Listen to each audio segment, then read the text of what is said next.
Vamos a comenzar el seminario. Es un gusto para mí presentar a Alejandro Reyes Coronado, que hablará sobre causalidad en electrodinámica, que siempre nos apoya y nos salva. Espero que disfruten la plática. Yo estoy con curiosidad de que me suena cuántica. Cuántico, no nada que ver, clásico. Yo sé, pero con la causalidad de electrodinámica, ya. De alguna forma da la impresión de que deben de estar relacionados. Vale, pues ahorita vemos qué onda. Sí. Bueno, pues gracias, ¿no?, por la invitación y por la oportunidad de aburrirlos, ¿no?, con estos temas. Entonces, no sé si podemos apagar la luz de acá adelante para que se vea un poquito mejor, de favor. Gracias. Gael y con Raúl Esquivel, y estamos colaborando con un par de colegas en España, en San Sebastián, y en Bilbao, Nerea Zavala y Alberto Ribacova. Hasta ahorita me estoy dando cuenta que no puse fotos de ellos, pero como no están aquí, pues no pasa nada. Pero de Gael sí puse fotos, ¿no? Vale, entonces, bueno, el título le puse algo llamativo, no sé si, después pensé que a lo mejor para los jóvenes ya no les decía mucho, ¿no?, estas cosas de los refranes, ¿no?, que tantas veces, ¿no?, va al cántaro del río hasta que se rompe, ¿no?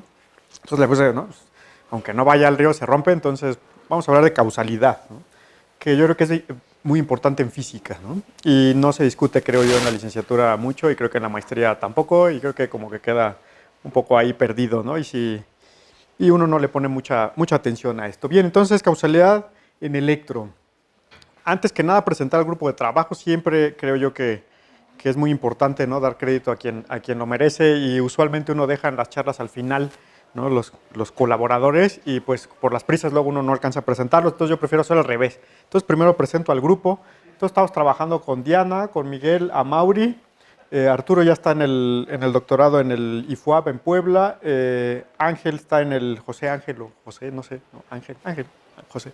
Está en el doctorado. Carlos está recién amaestrado, ¿no?, y ya está por irse al doctorado al extranjero. Y Gael, ¿no?, es con quien estamos trabajando en este tema que les voy a presentar hoy. Jesús también está en el doctorado. Víctor, que está como que quiere empezar y no empieza el doctorado.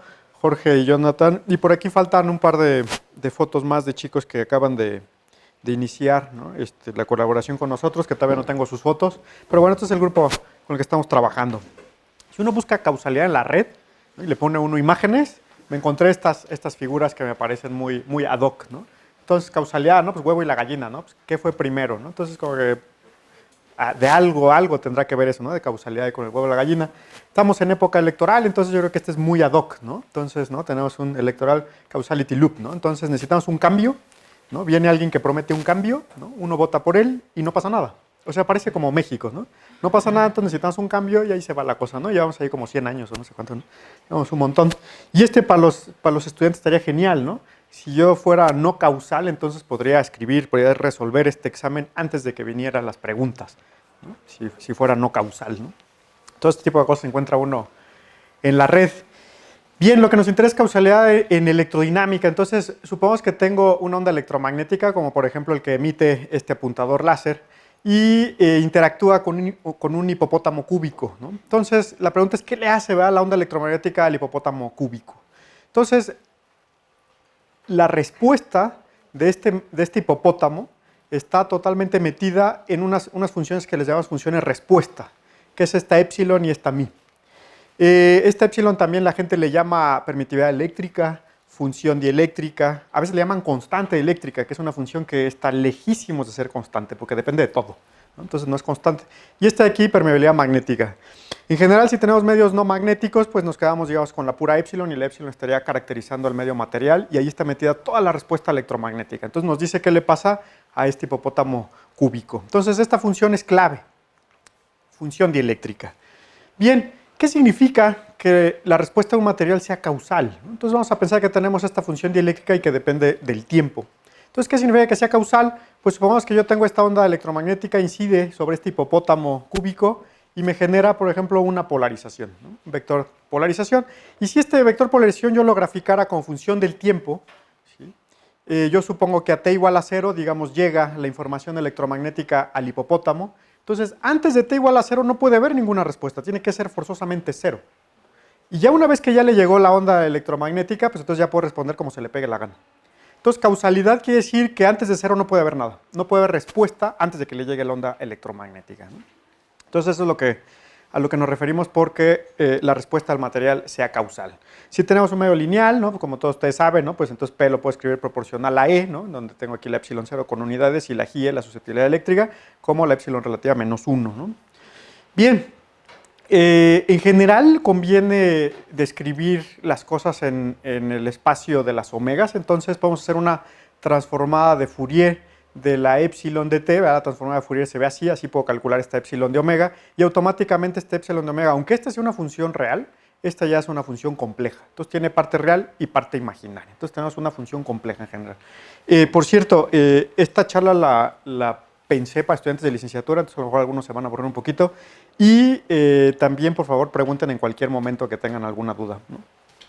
Siéntanse libres de hacer eso. Bien, entonces hacemos una transformación Fourier, tenemos la epsilon de omega. Bien, entonces en general, respuesta electromagnética de los materiales. En general tenemos estas dos funciones, ahora en omega, la permitividad eléctrica o función dieléctrica, función respuesta en general, la epsilon y la mi. Entonces, en general, estas son cantidades complejas, tengo una parte real, una parte imaginaria y también para la mi. Vamos a suponer que el medio es no magnético para no meternos, digamos, con la mi, nos vamos a enfocar en la epsilon. Lo que es interesante, lo que es incluso hasta sorprendente, es que estas dos funciones, la parte real y la parte imaginaria, donde la parte imaginaria representa absorción del medio material. Entonces yo le echo luz al hipopótamo y ese hipopótamo puede absorberla o puede convertirla a otra frecuencia, puede, digamos, hay muchos mecanismos de absorción, ¿no? Puede hacer vibrar a la red de atomitos, ¿no? Puede excitar, ¿no? Todos los ones, ¿no? Plasmones, excitones, plexitones, todos los ones. Entonces, toda esa absorción está metida aquí en esta epsilon biprima. ¿Sí? Y la epsilon prima pues, nos dice cómo se propaga la onda electromagnética por el medio. Entonces, en principio, uno pensaría que tiene que ver la propagación con la absorción, como que son dos cosas diferentes. Y lo sorprendente es que no. Lo sorprendente es que la parte real y la parte imaginaria están relacionadas. Y esas relaciones se conocen como relaciones de Kramers y Kronig, ¿no? Entonces, aquí está el señor Kramers y el señor Kronig, ¿no? Bien, ¿cómo están relacionadas? El problema de la relación es que no es una relación sencilla, es una relación un poquito rebuscada, un poquito complicada. Aquí está, ¿no? Entonces, si yo quiero calcular la parte real de la función dieléctrica a una omega precisa, a omega 0, yo necesito hacer una integral en omega de la epsilon biprima omega de omega. Es decir, necesito la información del epsilon biprima a todas las omegas para poder calcular una sola omega. Entonces tengo que integrar en omega, aquí está omega, omega, omega y aquí está omega 0. ¿Está bien? Bien, entonces la epsilon prima, la parte real es 1 más 2 entre pi por esta integral de 0 a infinito de la parte imaginaria de la función dieléctrica multiplicada por este bicho. Ahora, vemos este bicho y notamos que cuando omega es igual a omega 0, o menos omega 0, porque van al cuadrado, esta cosa tiene un polo. Se va, como me están grabando no puedo decir, ¿no? A tomar por culo, o sea, se va nada más muy grande, puedo decir, ¿no? Entonces es muy grande, ¿verdad? Cuando tengo esa resonancia, y entonces por eso aparece esta P aquí. Este es valor principal, que significa, me olvido de esta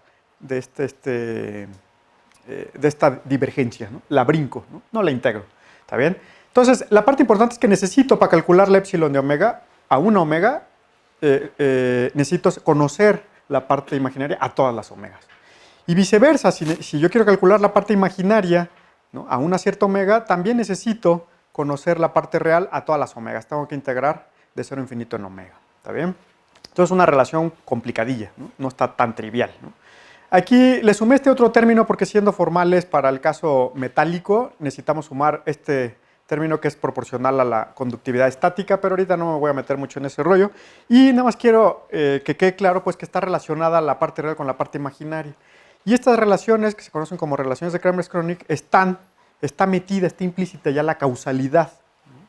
De la respuesta en esto de aquí. Es decir, si yo tengo una epsilon que en general satisface que la epsilon prima, si yo la meto aquí, calculo la epsilon prima, y la epsilon biprima la calculo así, entonces me asegura que es causal.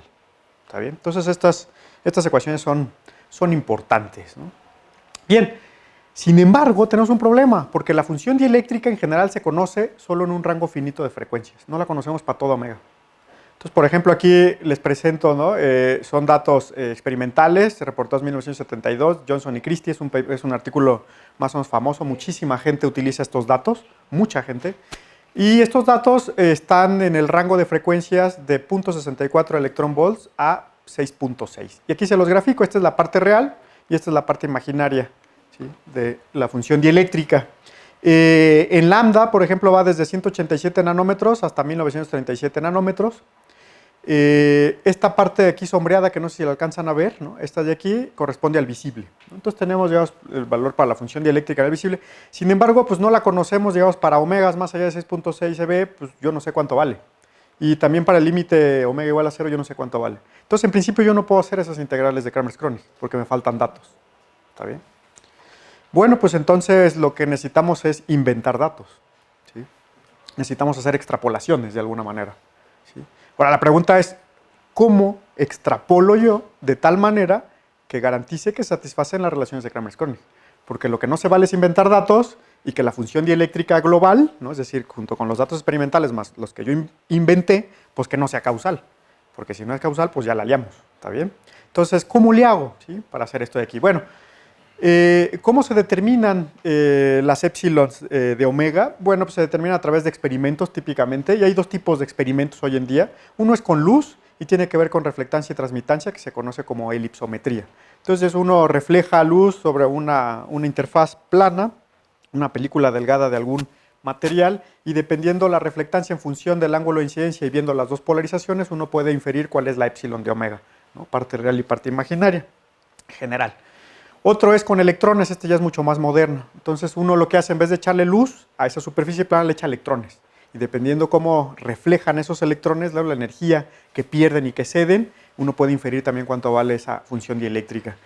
También la gente ha intentado calcularlo, ¿no? Hay cálculos que le llaman a la gente de primeros principios, DFT, funcional de la densidad. Sin embargo, todavía están bien lejos de poder calcular un épsilon de veras.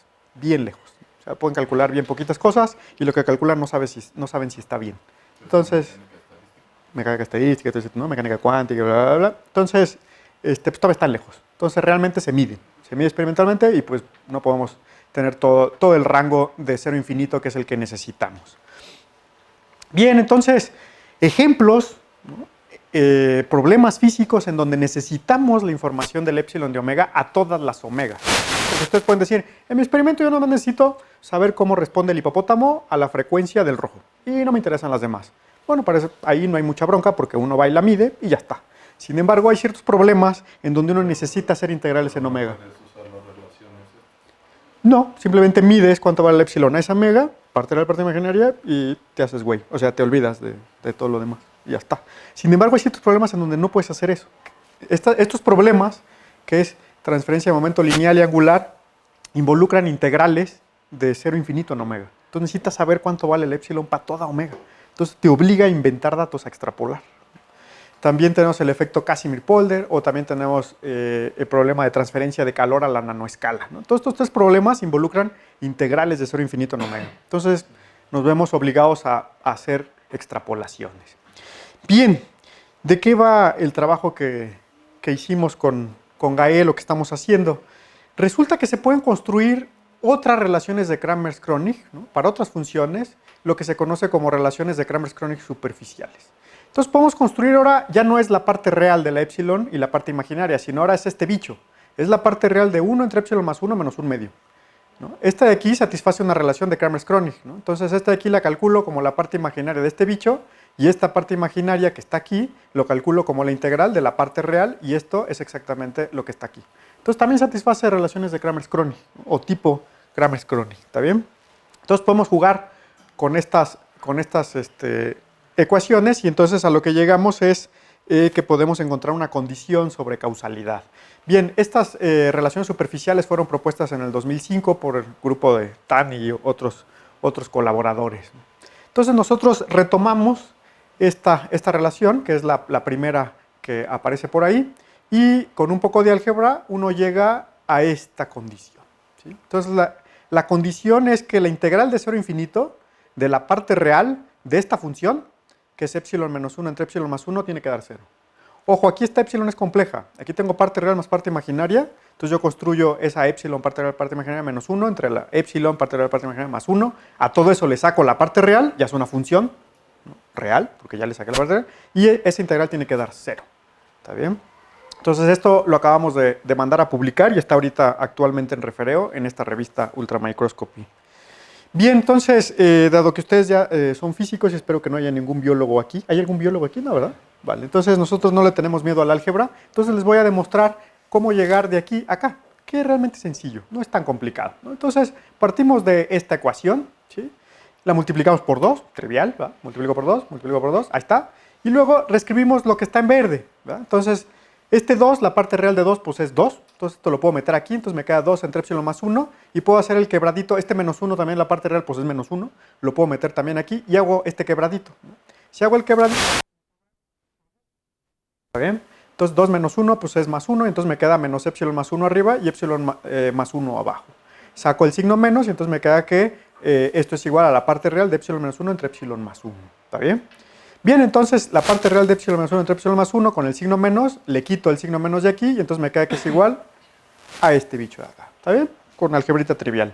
Bien, ahora ¿qué hacemos? Vamos a integrar de menos infinito a infinito en omega y utilizamos el hecho de que la epsilon en t es una función real. Si es una función real, esta epsilon, ¿verdad? Que en el espacio de las omegas es una cantidad compleja, tiene que satisfacer esta relación. Que la epsilon de menos omega es igual a la epsilon complejo conjugada de omega. Y eso lo que nos dice es que yo puedo hacer esta integral de menos infinito a infinito, la puedo hacer de 0 a infinito y la multiplico por 2. Es decir, es lo mismo hacerla de menos infinito a 0 que de 0 a infinito. Entonces simplemente la hago una vez de 0 a infinito y la multiplico por 2. Bien, entonces este 2, aquí antes había un 4, entonces ahora me queda 2 y me queda que la integral de 0 a infinito de la parte real de este bicho es todo este mamotreto. ¿Está bien? Entonces lo que nos toca ahora es mostrar que esto es 0, ¿no? Porque la condición que les puse es que esto es igual a 0. ¿Está bien? Entonces, lo que hacemos ahora es reescribimos esta función de peso. ¿Está bien? Entonces, esta función de peso yo la puedo escribir así, como un medio de 1 entre omega más omega prima menos 1 entre omega más omega prima. ¿Está bien? Bien, entonces finalmente la integral que queremos pues es igual a este bicho. Entonces estoy sustituyendo simplemente esto aquí, ¿no? Y fíjense que aquí ya se fue el 2 por este 1 medio. Entonces ahí vamos. Y a lo que llegamos es a esta igualdad. Ahora notemos que aquí yo tengo polos. Aquí yo tengo un polo cuando omega es igual a omega prima o cuando omega es igual a menos omega prima, esas cosas se disparan y se van a infinito, ¿está bien? Entonces tengo que tomar el valor principal de esto. Si tomo el valor principal es simplemente no veo esa divergencia, integro, como sabemos integrar desde cálculo 2. Y si graficamos la función, ¿verdad? 1 entre x, ¿no? Aquí tengo funciones 1 entre x, la 1 entre x les recuerdo que se ve así. ¿Está bien? Entonces estoy integrando desde menos infinito a infinito, se fijan que el área bajo la curva, ¿verdad? Desde menos infinito a 0 me da esta área y se cancela exactamente con esta área de acá. ¿Está bien? Entonces esta integral de menos infinito a infinito, esto es 0. Y entonces todo esto es 0 y entonces finalmente llegamos a esta condición. ¿Está bien? ¿Dudas? ¿Preguntas? Bien, entonces nos dimos cuenta que esta relación no es única, de hecho. De hecho, hay una infinidad de condiciones. Porque yo puedo reescribir aquí, en vez de la parte real de epsilon menos 1 entre epsilon más 1, le podemos poner una alfa. Y esta alfa puede ser cualquier valor real diferente de menos 1. Entonces tenemos una infinidad de condiciones sobre este tipo de funciones. ¿Está bien? Entonces, esta condición, ¿verdad? Con alfa igual a 1, pues es solamente una condición necesaria y sabemos que no es una condición suficiente hoy en día. ¿Está bien? Sin embargo, lo que creemos es que impone severas restricciones sobre la función dieléctrica. Entonces creemos que de la infinidad, con que agarremos una de estas, nos puede ser útil. Y ahorita les voy a mostrar por qué. Bien, entonces dado que la condición es necesaria, entonces si una función dieléctrica no la cumple, automáticamente sabemos que no cumple Kramers-Kronig. Y entonces no es causal. Entonces lo que proponemos es un test muy rápido. La meten aquí y si no les da infinito, la tiran a la basura. Perdón, si no les da 0, la tiran a la basura porque no es causal. ¿Está bien?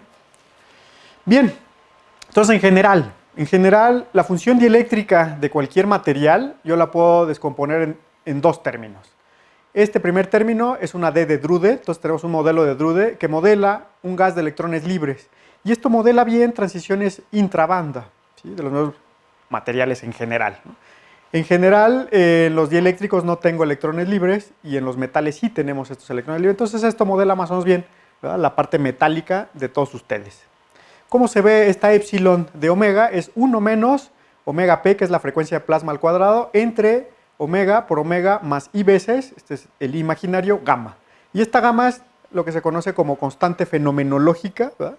de amortiguamiento. Fenomenológica significa que no la podemos calcular, ¿no? Todavía no podemos calcular, entonces simplemente la ponemos, la medimos, ajustamos y pues nos da un numerito. Y ya está. La parte de transiciones interbanda, los electrones ligados, ¿verdad? Tenemos este modelito semiclásico o semicuántico, ¿no? En donde pensamos que los electroncitos están amarrados con resortitos a los núcleos.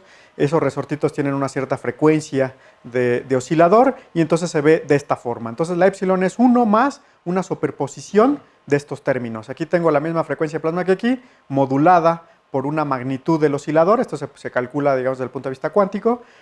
Omega 0 es la frecuencia asociada, digamos, al resortito con el que está amarrado cada electrón al núcleo. Si pensamos que tenemos en esta caricatura que tengo el núcleo y varios electrones en diferentes capas, entonces en cada capa el resortito es diferente, digamos, ¿no? No son iguales.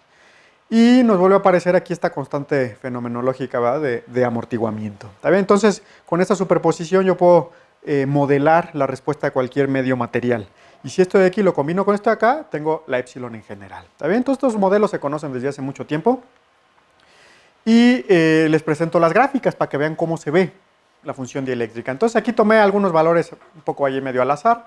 5 electron volts para la frecuencia de plasma y para el damping le pusimos un EV. Un EV es más o menos razonable para los materiales reales. Bien, entonces si grafico la parte real como función de la frecuencia, esta cosa se ve así. Aquí cruza por 0 y esta cosa tiende a 1. ¿Sí? Cuando omega tiende a infinito, la epsilon tiende a 1, es decir, el material se vuelve transparente. Y todos ustedes se vuelven transparentes cuando omega crece suficientemente.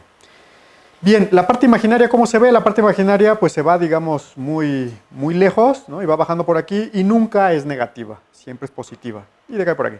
Y justo donde la parte real cruza 0 es precisamente la frecuencia de plasma. Entonces así se ve el modelo de Drude.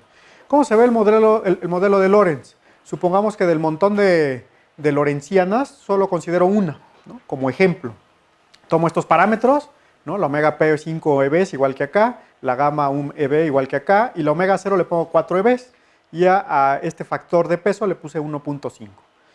Y si yo grafico parte real y parte imaginaria, ahora se ve así. Entonces la parte real se ve como la derivada de una función lorentziana, ¿verdad? Y la parte imaginaria es este pico de acá. ¿Sí? Y está centrada, el pico este está centrada precisamente en omega 0. Aquí le puse 4 EVs y 4 EVs precisamente coincide con el máximo aquí y coincide, ¿verdad? Con este punto en donde la derivada aquí es máxima. ¿Está bien? Bien, entonces así se ve modelo de Drude y modelo de Lorentz. Bueno, ¿qué pasa si consideramos otros modelos un poco más sofisticados? Hay por ahí un modelo de Brendel-Borman publicado por ahí en 1998, utilizado por Racky. De hecho, el original de Brendel-Borman es anterior a esto. Y el modelo de Brendel-Borman lo que hace es considera que la función dieléctrica para electrones interbanda, es decir, en vez de las lorentzianas, lo ponemos como 1 más la suma de estas funciones J. Entonces, atención, si todavía no se han dormido, si ponen atención, aquí está la lorentziana, ¿sí? Y no sé si alguien reconoce esta función. ¿Qué es, Luis? Es una gaussiana. ¿Está bien? Entonces ahora estoy multiplicando las lorentzianas por una infinidad de gaussianas. ¿Está bien? ¿Por qué hacemos esto? Resulta que las lorentzianas, cuando uno trabaja con ellas, las colas de las lorentzianas decaen muy despacito. Entonces tiene influencia, una lorentziana centrada en omega 0 tiene influencia a omegas muy lejanas.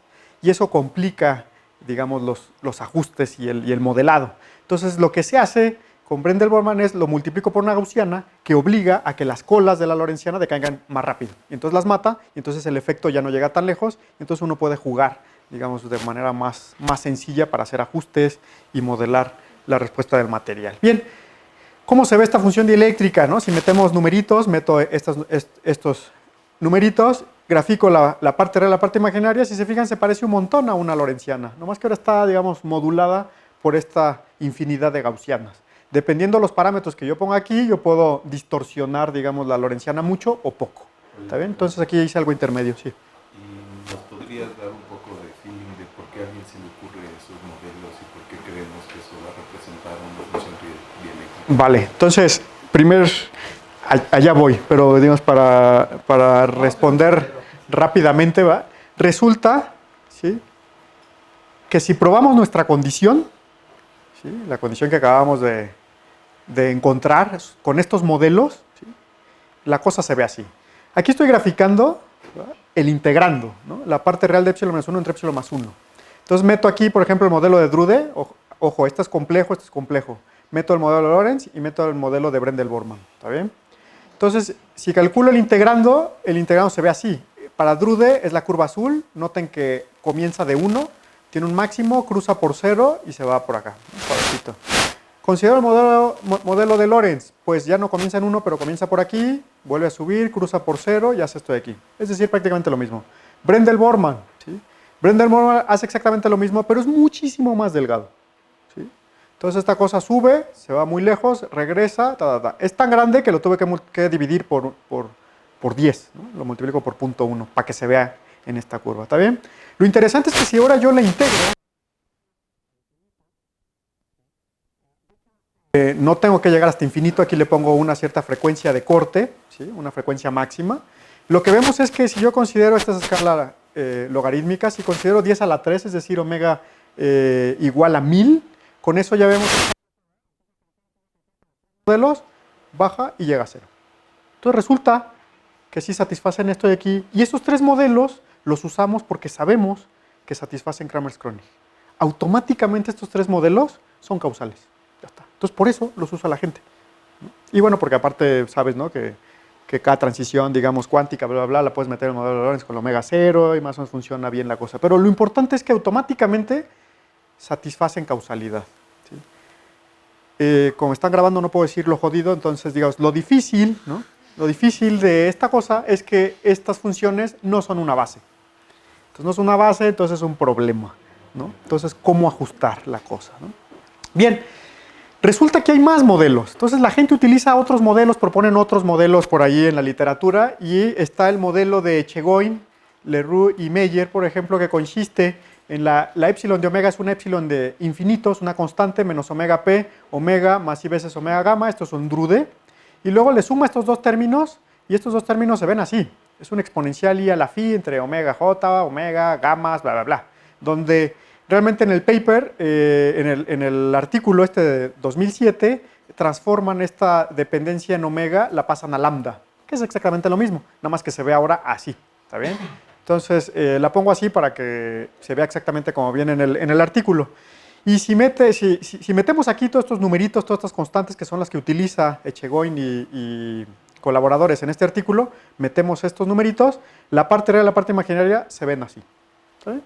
Y estos datos, esta función con estos valores para el oro, aquí están intentando ajustar el oro, medido por Johnson y Christie, el artículo que les presenté hace ratito, 1972, resulta que es sumamente usado. Hay un montón de publicaciones que citan este artículo, Echegoin, ¿está bien?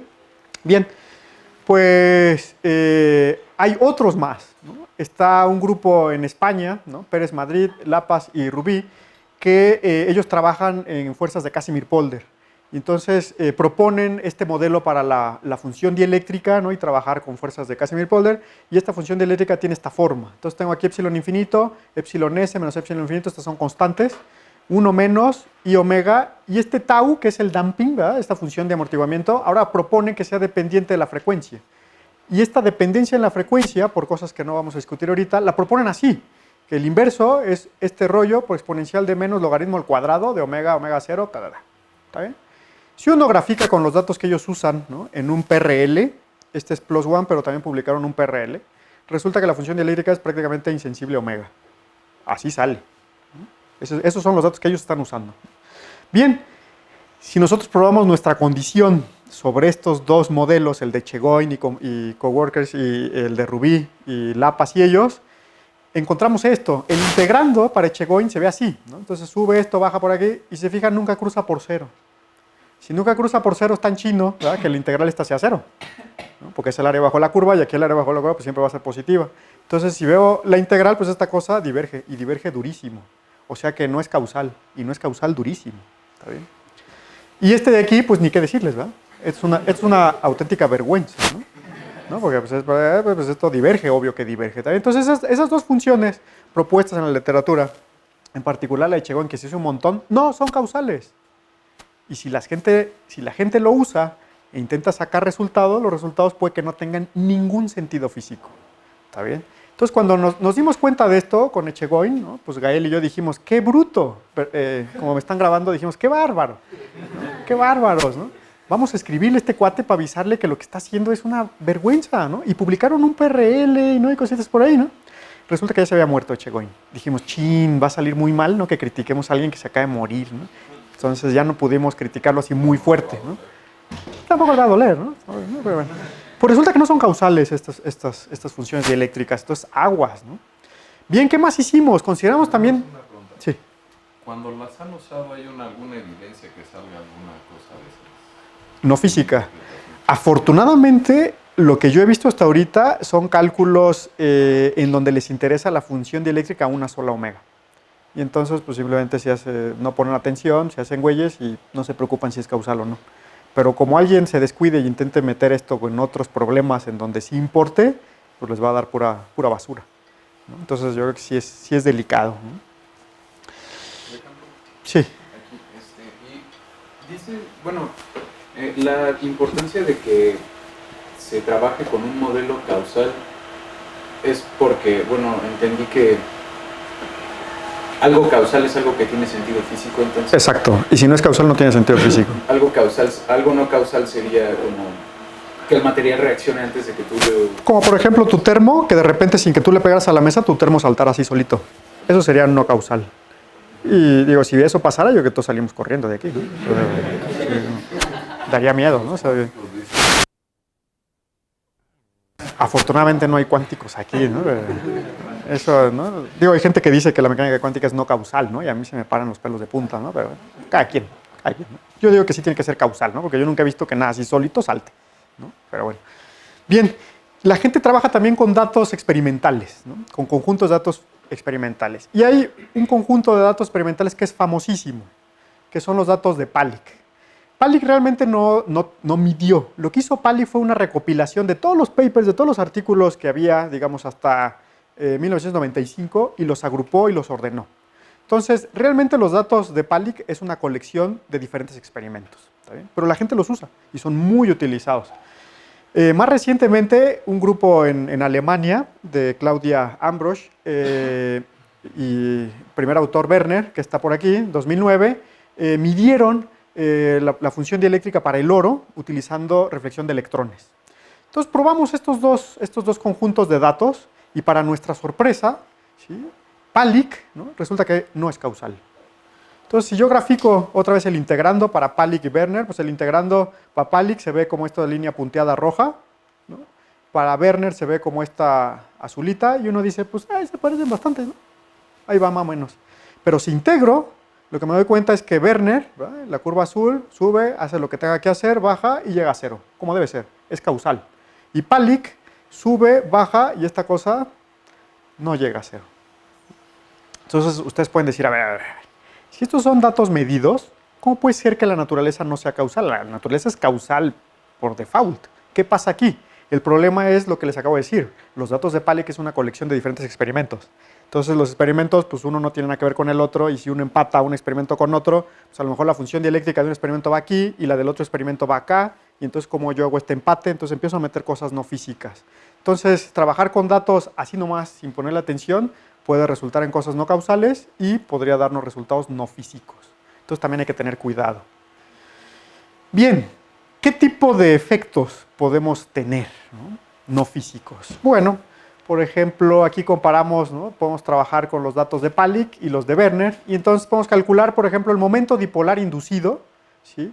Sobre una particulita esférica de radio A, debido a un pulso, ¿verdad? A un electroncito, digamos, que se prende y se apaga, ¿no? Es una delta de Dirac, digamos, en el espacio y en el tiempo, ¿no? De repente se prende y se apaga, y yo veo cuál es el momento inducido, ¿está bien? Como función del tiempo. Entonces, si yo utilizo los datos de Werner, vemos que este es 0, 0, 0, 0, 0, y de repente aquí se prende y hace lo que tenga que hacer, ¿está bien?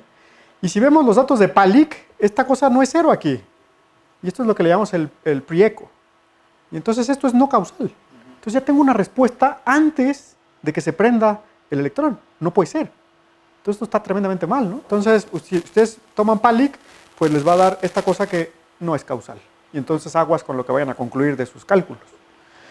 Si, por ejemplo, consideramos el caso de transferencia de momento lineal de electrones a una partícula, en el caso no relativista, es decir, resolvemos en vez de la ecuación de Helmholtz la ecuación de Poisson, y tomamos, por ejemplo, el caso de los datos de Werner y graficamos el momento total transferido del electrón que va viajando en línea recta con velocidad constante a esta nanopartícula, lo que vemos es que como función del parámetro de impacto, es decir, qué tan lejos pasa el electrón de la partícula, conforme yo lo voy acercando el haz de electrones, la transferencia de momento va a ser cada vez más y más grande.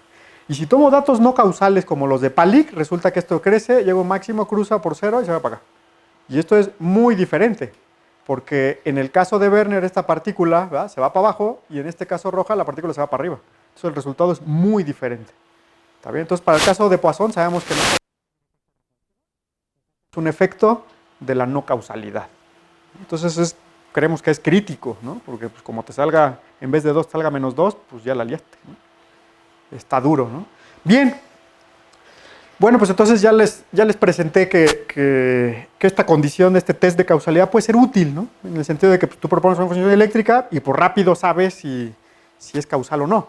Porque para checarla con Kramers-Kronig tienen que poner, ¿no?, la parte real y luego integrarla y ver si da la parte imaginaria y eso para cada omega. La condición es mucho más sencilla y más fácil de trabajar. Por alguna razón que yo no entiendo, según mis colegas, la gente que trabaja en el experimento le tiene miedo a las relaciones de Kramers-Kronig, ¿no? Dice, valor principal, ya no sé qué hacer, ¿no? Entonces no quieren trabajar con eso. Y parece que pocos físicos en toda su vida calculan una relación de Kramers-Kronig. Entonces parece que esas cosas uno dice que sí, pero no lo hace. De hecho, por ejemplo, les presenté el modelo de Rubí y sus colegas, y en el artículo ellos dicen que su función es causal y que lo checaron. Pues no checaron nada, ¿no? Me están grabando, ¿no? No checaron nada estos cuates, ¿no? Es falso, ¿no? Su función eléctrica no es causal. Bien, aparte de ser una forma, digamos, sencilla para darnos cuenta si la función de eléctrica es causal o no, lo que estamos proponiendo es ir todavía mucho más allá, ¿sí? Vamos a utilizar esta condición para hacer extrapolaciones. Supongamos que yo tengo un conjunto de datos, ¿verdad?, finito, experimentales, y yo quiero extrapolar tanto a cero como a infinito. Y utilizo esta condición. Si yo logro ajustar, ¿no?, y extrapolo, automáticamente, como utilicé esta condición, prácticamente automáticamente me satisface Kramers-Kronig. Y ya es causal. Entonces aseguro que ese ajuste, esa extrapolación, ya es causal, ¿no? Lo cual pues, estaría genial, ¿no? Ya no tengo que andar perdiendo el tiempo. Aparte, lo bonito de esto es que el integrando ya es una función f de x, ya no es compleja. Ya no tengo que estar checando parte real y parte imaginaria. ¿Cómo hace la gente hoy en día para hacer extrapolaciones? Pues invento puntitos para la parte real, ¿no? Tengo la parte real del epsilon, pues ahí tengo los puntitos, invento otros puntitos. Estos de aquí, para checar que sea causal, los meto en Kramers-Kronig y con estos calculo la parte imaginaria. Y luego esta parte imaginaria la comparo con los datos experimentales. Y si no checa, pues vuelvo a modificar el paso, ¿no? Me invento otros datos y voy a checar así, a ver cuándo le pego. Es decir, tengo que ajustar simultáneamente dos funciones, y eso está en chino. Entonces, la ventaja de esto es que nada más tenemos que ajustar una f de x que es real, y eso creemos que puede ser mucho más ventajoso. Ciertamente no es una condición suficiente, pero creemos que impone severas restricciones por otras cosas que no tengo tiempo de platicar. Estamos proponiendo eso como aplicación a la condición, utilizar esta condición necesaria de causalidad para extrapolar datos experimentales. ¿Cómo funciona esta idea? Bueno, tomen ustedes sus datos experimentales, ¿no? Tienen la epsilon, parte real, parte imaginaria, estas dos las midieron, y entonces vamos a construir este integrando. Entonces metemos esta epsilon compleja aquí,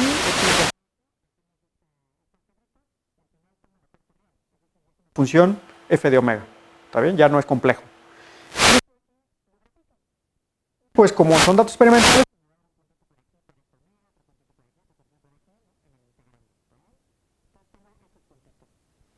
lo que vamos a hacer es, construimos el mismo modelo para la epsilon, es decir, la epsilon le pongo un drude más una suma de jj, donde la jj es todo este chorizo, ¿no? Construyo, digamos, esta función analítica, ¿no? Entonces me va a quedar así los datos experimentales. Si la logro ajustar, pues ya la hice, porque ya casi automáticamente va a cumplir Kramers-Kronig, ¿no? Entonces, eso nos va a garantizar causalidad, ¿no? Entonces, ejemplos de lo que está haciendo Gael, ¿no? Entonces, tomamos material, el óxido de magnesio, que es muy utilizado en experimentos de interacción de electrones en microscopía electrónica. Entonces, tomamos este material, ¿no? Metemos, ¿no?, la parte real, la parte imaginaria del epsilon, los datos experimentales, los metemos aquí, construimos el integrando y el integrando se ve así. ¿Está bien? Bien, aquí no sé si alcanzan a ver líneas verticales, ¿no? Hay un montón de líneas verticales. Estas son todas las omega ceros que está metiendo Gael en el modelo de Brendel-Borman, ¿no? Entonces estamos metiendo... Entonces aquí la razón es que Gael ya tiene un ojo entrenado y ya nomás de ver la función de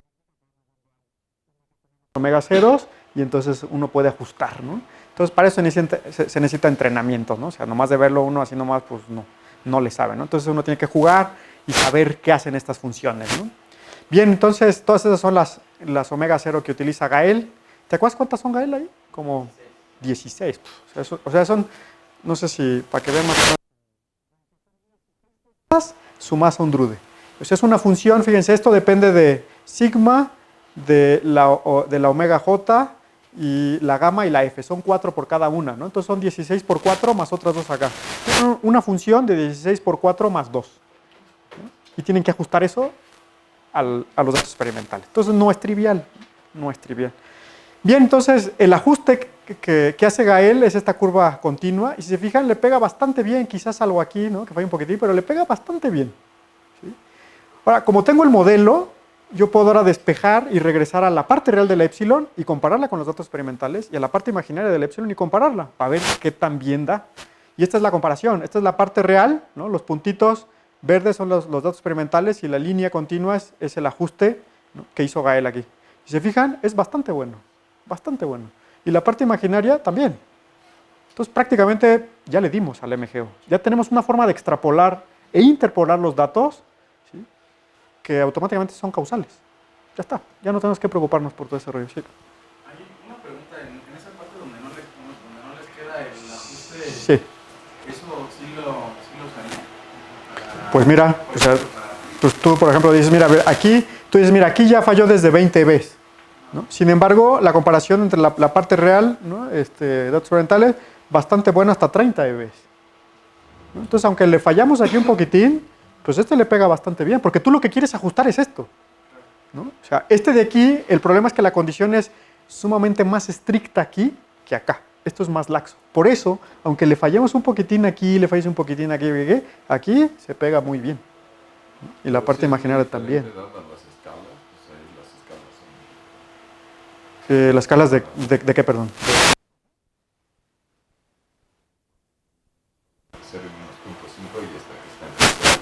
Pero no son muy comparables, ¿no? Porque esta es una función f de x y es una g de x, ¿no? Entonces nada que ver, pero... error en una y en la otra. Sí, no hay una correlación así directa, ¿no? Que uno pueda decir, si te falla por tanto, en la epsilon le vas a fallar por tanto, no está fácil. No, me refiero a que el error en absoluto allá arriba, ajá, no necesariamente puedes decir que es más grande aquí porque...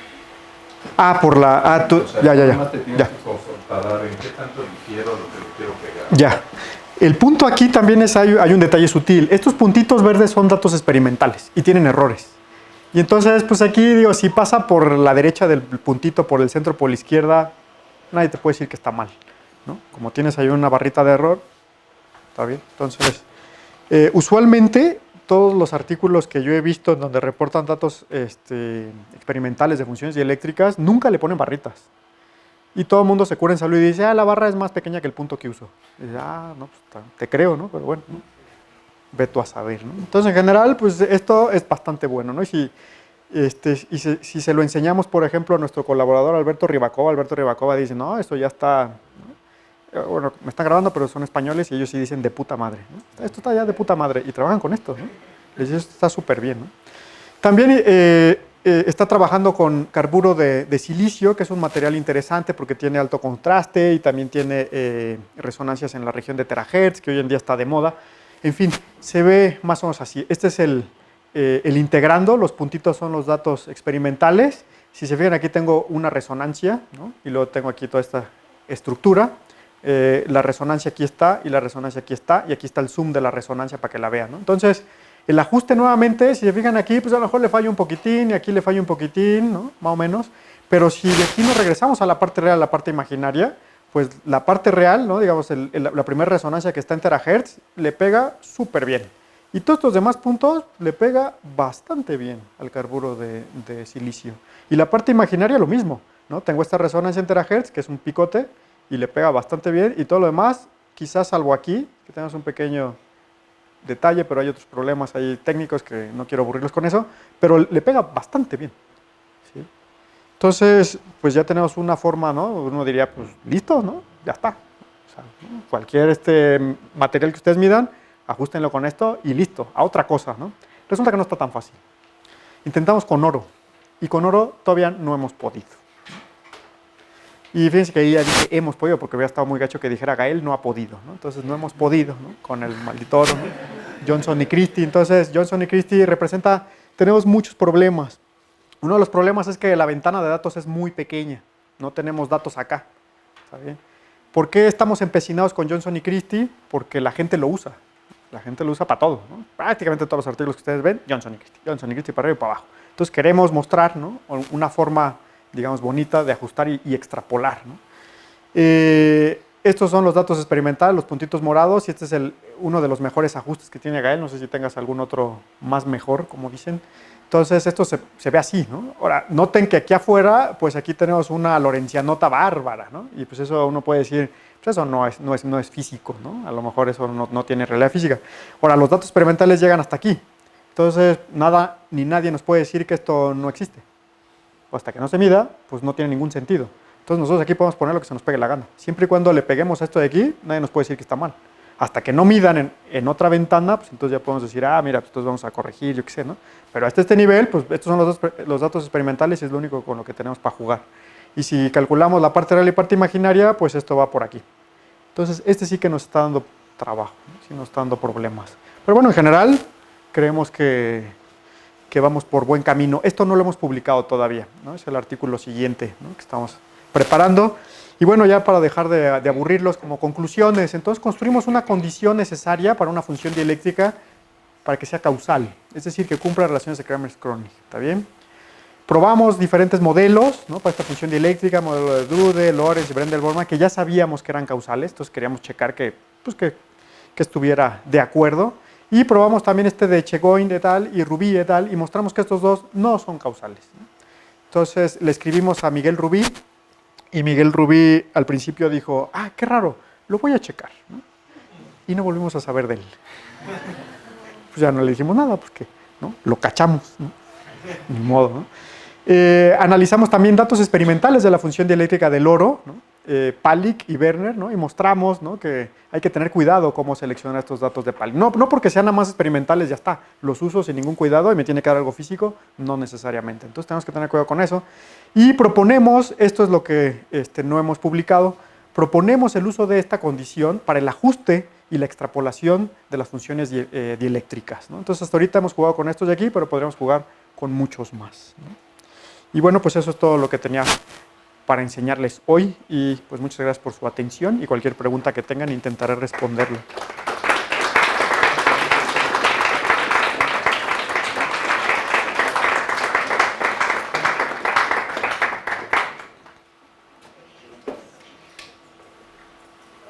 ¿Quedó clarísimo o nadie está despierto? Acaban de despertar ahorita con los aplausos. ¿En dónde fue esa oficina? Esa es una buena pregunta, fíjate, nadie me lo había hecho hasta ahorita, le he enseñado como 20 veces, yo creo. Este es en Creta, y andábamos por ahí paseando en una zona que se llama, déjame ver si me acuerdo, Mojlos. Mojlos, en la isla de Creta. Por aquí se alcanza a ver, este es el pedazo de una isla de los leprosos. Entonces, en la época, ¿no? Por ahí 1950, de Zorba el griego, ¿no? Aquí mandaban a los leprosos y pues, ahí los dejaban morir, ¿no? Entonces ahí tenían su zona de residencia. Y es un lugar, digamos, paradisíaco, está súper bonito ahí, se come de maravilla. Y esta foto la tomó una amiga.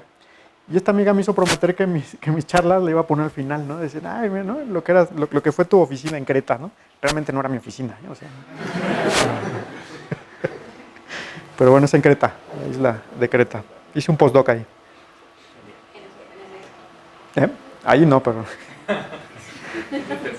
Sí, sí, este era el patio de una casa, ¿no? Bastante bonita, ¿no? ¿Dudas, preguntas? Mencionabas que había la existencia de un polo cuando Sí. tenías uno entre omega menos omega 1 y eran Sí. iguales. Pero, No son iguales, ajá, pero sí, tenemos polos. Son casi iguales. ¿No? ¿por qué o qué es un polo? ¿Qué es un polo? Es cuando tú tienes la función, por ejemplo, 1 entre x, y cuando esa cosa diverge, dices, ahí tengo un polo. Entonces, la 1 entre x, ¿dónde diverge? Cuando x es igual a 0. ¿No? Entonces, si tú la graficas, ¿no? Pues esta cosa, ¿no? Pues es la gráfica que les enseñé. No, creo que estaba por aquí, déjame ver si la encuentro rápido. Esta de aquí. ¿No? Entonces, si yo grafico 1 entre x, esta cosa se ve así. Aquí se va a infinito, ¿no? Y aparece por acá y regresa y cae acá. Entonces, aquí justo en 0 se dice que tenemos un polo. Entonces, estas funciones tienen un polo cuando omega es igual a omega prima. Y esta de acá tiene un polo cuando omega es igual a menos omega prima. Por eso decimos que son casi iguales. ¿Está bien? Entonces, polo es que esta cosa diverja. Ajá. Y no queremos, digamos, que la cosa diverja, entonces ponemos esta P, el valor principal, o algunas veces la notación es la integral con una rayita aquí, como tachada. Eso denota valor principal. Lo que haces en la integral es, tú vas integrando por aquí, por aquí, por aquí, por aquí, por aquí. Aquí cierras los ojos y te brincas para acá. Y sigues por aquí, por aquí, por aquí. Eso es integrar valor principal. Te olvidas de la divergencia y le das la vuelta. ¿No? Te la brincas. ¿Está bien? Es el límite y lo puedes hacer bien, digo, en los libros de variable compleja y te enseñan cómo hacerlo bien, pero desde el punto de vista práctico es, lo ves de lejecitos y ya está. ¿Está bien? Entonces, esto es teniendo, o hay personas que se dedican a modelar la respuesta Sí. eléctrica, ¿no? Que es esta función epsilon. Sí. Y existen, y se están desarrollando modelos, el de Drude, El de Drude y Lorenzo se hicieron hace muchos años, ajá. pero hoy en día se hacen cosas un poquito más sofisticadas, como Brendel-Borman. Ustedes se apoyan en el argumento de que todo, o sea, sí, de que la naturaleza es causal, ¿no? Ese es como El punto de inicio. Sí, y encuentran esta condición que garantiza que el modelo va a ser causal. No, es una condición necesaria, más no suficiente. Para que garantices que sea causal, tienes que checar Kramers-Kronig realmente. Ah, okay. Entonces, esta condición, esta de aquí, ¿verdad? Esta es necesaria. Entonces, más bien lo que puedes checar es si una función no es causal. Si no es causal, esto falla. Y entonces ya de volada dices, esta a la basura. Ahora, si sí lo satisface, no necesariamente es causal. Hasta ahorita no hemos encontrado un ejemplo de una función que satisfaga esto y que no satisfaga Kramers-Kronig, ¿no? Creemos que va a ser algo muy patológico, ¿no? Que no va a ser muy físico, ¿no? Y por otras razones creemos que esto impone restricciones muy fuertes sobre la epsilon. Entonces, digamos, si no es una condición suficiente, es casi suficiente, ¿no? Pero en general tenemos que checar todas estas cuando en vez de 1, aquí pones un real, el que sea, salvo menos 1. Y todas esas condiciones, esa infinidad, ya es equivalente a Kramers-Kronig. Entonces los ajustes del final, ¿cómo es que fueron ajustando los datos con el experimento nuevo? Entonces, tienes los datos experimentales del epsilon, lo metes aquí. Para cada omega tienes un valor, ¿no? Entonces, para omega igual a 2, por ejemplo, este vale 1.2 más i veces 0.3, lo que sea. Y construyo esto de aquí y veo cuánto vale la parte real de esto de aquí y lo grafico, ¿no? Y si lo grafico, pues entonces obtengo la curvita, déjame a ver si obtengo los puntos en esta curva. Esta, por ejemplo, aquí. Entonces tú dices, mira, para omega igual a 1 me dio este punto, 1.1 me dio este punto, estos son datos experimentales. Y construyo esto de aquí, ¿sí? Y para ajustar, yo tengo este modelo y esta epsilon analítica la meto aquí, hago este quebradito analítico, calculo la parte real analítico y tengo una función f de omega, analítica. Y esta de aquí depende de 32 parámetros y con esos 32 parámetros intento ajustar esto de aquí. Ese es un poco lo que hace Gael. Entonces con esa función en teoría ya podrías sacar como los demás que todavía no tienes experimentales, ¿no? O sea, Exacto, entonces puedes extrapolar. Ajá. La idea es extrapolarlos de una manera inteligente asegure o que casi asegure causalidad. Eso es lo que estamos haciendo. Ya está el moderador, no sé a quién le dé la palabra. ¿Han encontrado alguna interpretación física para el integrando? Esa es una excelente pregunta, ¿no? No, así como tal, no sé, ¿no? Pero bueno, sabemos que tiene que ver con la función de pérdida de energía del electrón, ¿no? Cuando entra en un medio material, ¿no? El ILS, ¿no? La parte imaginaria de -1 entre epsilon más 1, ¿no? Es como el asociado, ¿no? De Kramers-Kronig. Entonces, pues, sabemos que tiene que ser algo por ahí, ¿no? Pero ya con más detalle, no. Pero eso es interesante, ¿no? Sería bueno rascarle, ¿no? Porque muchas resonancias, ¿no? Satisfacen con esta, digamos, si modifico este 1, es como que le estoy pegando, digamos, aquí a una especie de resonancia dipolar o cuadrupolar o octopolar, y todas ellas se vale, ¿no? Entonces es algo así, pero no, bien, no me atrevería a decir nada, ¿no? Sí. Yo tengo una pregunta más Sí. de cómo se hace la física. La física. La física teórica en particular, estos modelos, primero de Drude, de Lorentz y luego los demás más refinados. Sí. ¿Cómo los teóricos de dónde los sacan? ¿De dónde sacan la forma analítica de la función que proponen? Pues digamos, hay un método que utilizamos los físicos para todo eso que se llama método de inspiración divina, ¿no? Entonces pues vas caminando, ¿no? Por eso necesitamos oficinas grandes, ¿no? Porque necesitas caminar, ¿no? De un lado a otro, pensar, ¿no? Entonces pues Drude y Lorentz y Debye y todos ellos pues estaban interesados, ¿no? en ver cómo demonios modelar, ¿no? A la materia. Entonces pues no sé si tú eres físico o esto es obvio. Entonces como físico pues no sé si te has dado cuenta que aunque sea cuántico el asunto, lo único que podemos resolver básicamente es el oscilador armónico, resortito para arriba y para abajo. Entonces pues modelas a los electrones como pegados al núcleo con resortitos, ¿no? Que lo puedes resolver cuántico y le pongas ahí una amplitud, ¿no? Calculada como se te pega la gana, pero es un resorte, ¿no? Entonces pues no hay más, ¿no? O sea, siguen siendo resortes, ¿no? Muy sofisticados, pero resortes a fin de cuentas, ¿no? Entonces, ¿cómo se le ocurrió a Drude y a Lorentz? No tengo idea, ¿no? Se cuentan que Schrödinger, ¿no? Se le ocurrió su ecuación estando con su amante, ¿no? En un chalet, ¿no? Estos no tengo idea de cómo se les ocurrió. Habría que... Digo, en física nunca importa, ¿no? Cómo se te ocurrió, ¿no? Lo preguntaron porque ajustaron con el modelo que es como una correccional de Lorentz con un exponencial, con una gaussiana que lo modela. Sí. ¿Por qué no ajustar con un polinomio? ¿Por qué no ajustar con...? El problema ahí es que tú tienes que ajustar con una función que satisfaga a Kramers-Kronig.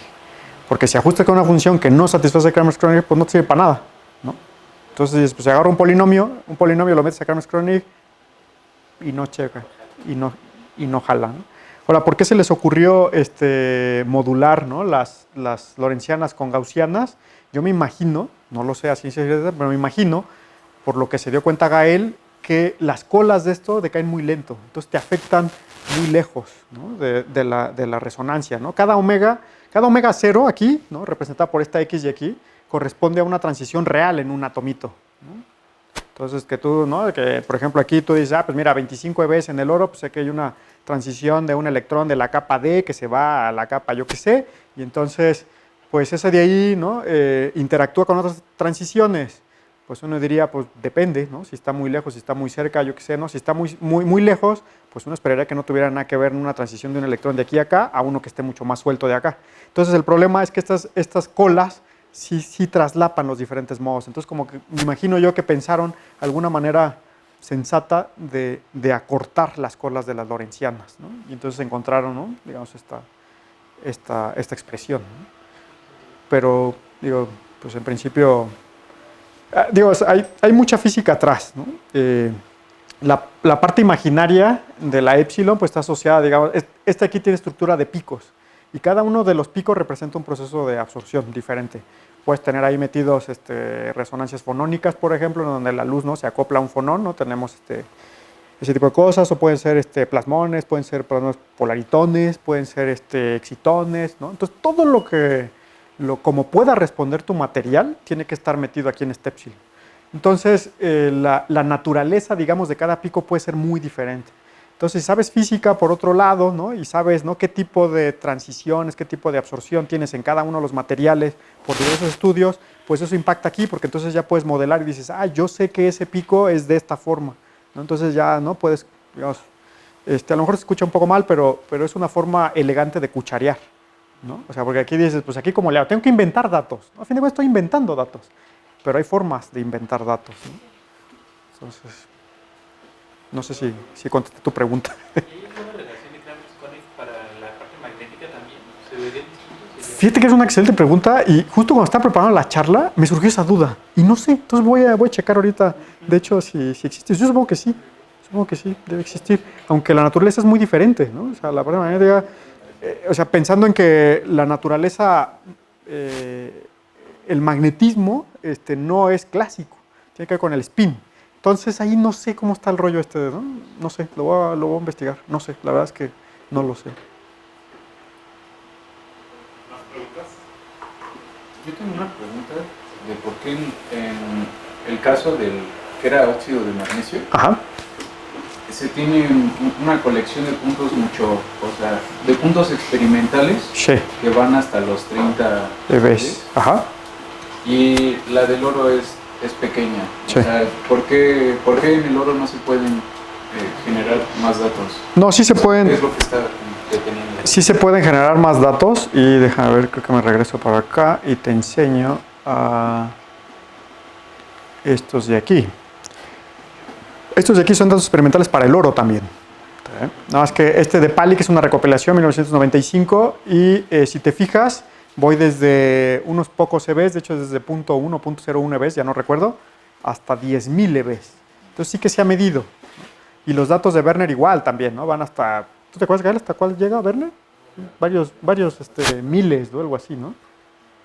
Entonces sí que se ha medido para el oro. ¿Por qué estamos empecinados con el Johnson y Christie? Porque esos son muy utilizados en los experimentos. Estos lo usa la gente. ¿Cuál es el punto? El punto es que en nanoplasmónica, si tú modelas con esta función dieléctrica, te casa perfecto con el experimento, ¿no? Si tú ves dónde está la absorción de tus nanopartículas, las que quieras que hayas hecho, las modelas, ¿no? Desde el punto de vista teórico predices dónde está tu resonancia, le pegas al experimento. Entonces dicen, estos son buenos. Entonces la gente usa estos de aquí, pero la ventana es muy pequeña. ¿Y en algún otro experimento los puntos no se ajustan a lo mismo que obtuvieron estas personas? Sí. Este rollo es tremendamente complicado. De hecho, mira, déjame enseñarte para hacerlo escandaloso. Bueno, no tengo la epsilon, pero fíjate, estos dos conjuntos de datos es el mismo material, oro. Sin embargo, este de acá, ¿verdad?, proviene de un montón de diferentes experimentos y este de aquí de reflexión de electrones. De hecho, comparamos, por ejemplo, los datos de Werner con los de Johnson y Christie y no tienen nada que ver uno con otro. O sea, la pregunta es, oye, ¿esto es oro o qué es? ¿No? Porque el oro tiene esta... ¿Cuál es el problema? El problema es que los resultados de las mediciones experimentales es tremendamente sensible a la muestra. Entonces, típicamente las muestras son películas delgadas. ¿Está bien? Una película delgada pues, tiene unos cuantos nanómetros de espesor y se sabe que es muy importante el sustrato. No es lo mismo tener oro sobre vidrio que tenerlo sobre cuarzo, que tenerlo sobre cartón o tenerlo sobre cualquier otra cosa. Sí mete ruido, digamos, el tener el sustrato. Te modifica la estructura del oro, por así decirlo. Otra cosa, la superficie pues no es plana, ¿no? O sea, pues tiene rugosidad, tiene ruido, ¿no? Y los atomitos pues, se acomodan aquí, dejaron un huequito acá y eso ya te afecta para la epsilon. Es muy diferente una muestra si la generas, por ejemplo, si la sintetizas en aire o en vacío. Muy diferente. Muy diferente si después de que la sintetizaste le das una calentadita, ¿no? La metes en un horno un ratito o no. Es muy diferente. Entonces es muy sensible a todas las condiciones experimentales. Entonces prácticamente no hay dos experimentos iguales. Entonces la pregunta es ¿qué datos uso yo? ¿No? Entonces, ¿qué datos usas? Pues depende de qué quieras modelar, ¿no? Y si tu experimento es una muestra que creció de tal forma y en aire, pues entonces mejor uso datos que intentaron medir más o menos en esas condiciones, ¿no? Entonces es un problema bastante canijo, bastante canijo. Entonces, todos estos modelos generados a partir de distintos datos están sujetos a, pues sí, a cómo estuvo el material en ese momento, ¿no? Exacto. Entonces, digamos que, bueno, o sea, no sé ni siquiera de lo que estoy hablando en realidad, pero si existe alguna forma de conglomerar todos esos para hablar del oro en sí, ¿no? Eso es lo que intentó hacer Palik. Lo que intentó hacer Palik es, a ver, ¿cuáles son todos los artículos que han medido de oro? A ver, pues lo voy a checar, mira, estos son, ¿no?, en el vacío, estos son así, estos son con este calentamiento, estos no sé qué, y voy a hacer tablas para que la gente los pueda usar. Entonces, mira, pues estos más o menos tienen las mismas condiciones, pues me los voy a graficar juntos. Estos también, pues me los voy a poner aquí, ¿no? Que si es oro cristalino, que si es oro amorfo, que yo qué sé. Entonces, hizo todo un trabajo, digamos, bárbaro, bestial, Palik, ¿no? Y tienen datos de un montón de diferentes materiales. Pero es justo lo que intentó hacer Palik ante este problema, ¿no? Y yo lo que estoy mostrando aquí es, aún así, con todo este trabajar inmenso de Palik, no sirve. Todavía hay que tener más cuidado, ¿no? Ese es el punto, ¿no?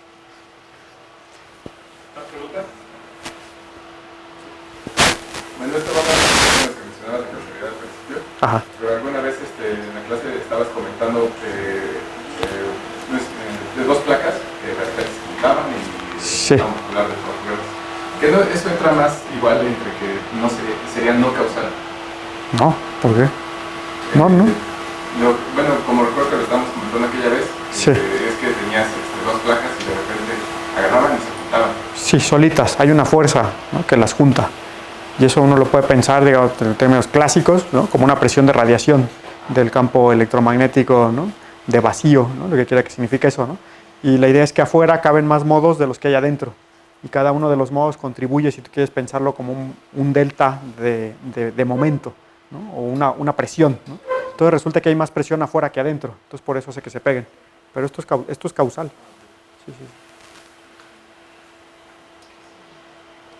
¿Alguna otra pregunta? Bueno, pues muchas gracias.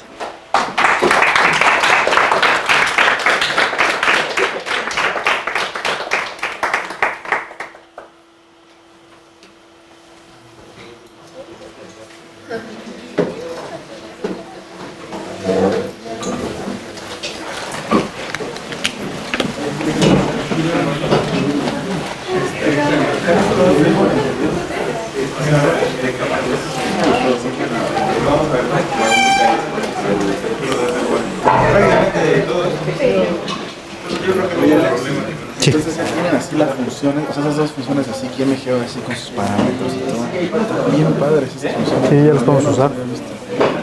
Ya los podemos usar. El del SIG y del MGO, esos ya están prácticamente. ¿Qué tan complicadas estas asociaciones? Si se pone, o sea, son funciones pesadas.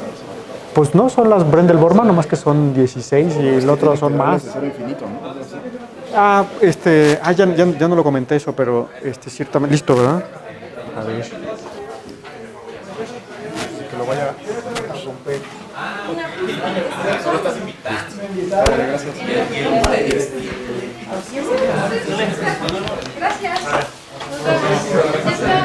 Gracias por todo.